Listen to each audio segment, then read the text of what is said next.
Well, we find Rogers here in need of sustenance on his route back after Swindon's 2-1 win at Oldham Athletic that makes it 6 points out of 9 to start the League Two season here, and Rogers appears to have found something of considerable interest. Well, who would have thought, of all things, he would find a Danish pastry? What possible relevance could Denmark have to Swindon Town in any shape or form? Yes, more on the Harry Smith transfer saga to come. First, though, a quick summary of the game. Swindon's extra quality ultimately won it for them. A good win in the absence of Messrs Kilkenny and Clark.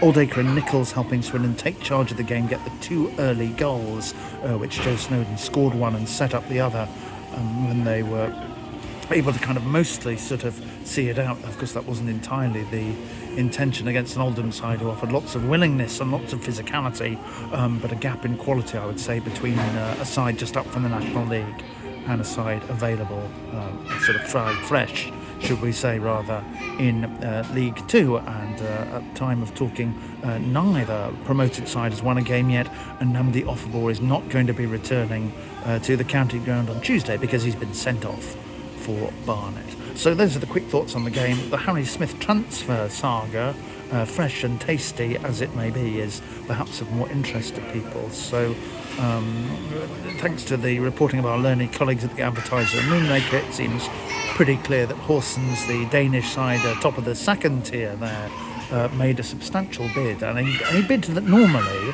for a 30-year-old striker who has played the majority of his career in League Two with a little bit in League One, and who is in the last year of his contract, would be seen as competitive. But again, Ian Holloway has robustly said he's not for sale and thanked his chairman for that. And as far as I can tell, the chairman does appear to be quite resolute in his unwillingness to sell Smith.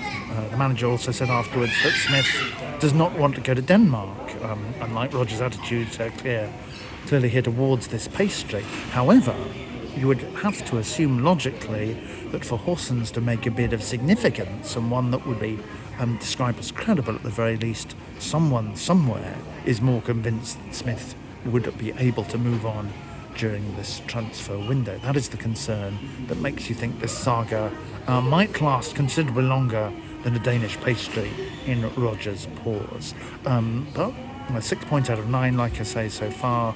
An encouraging start to the season, yet with evident room for improvement, and some of the young loanees doing well. But it is time, I think, for Rogers to feast, just as people often tend to do on transfer news. I'll speak to you after the Barnet game.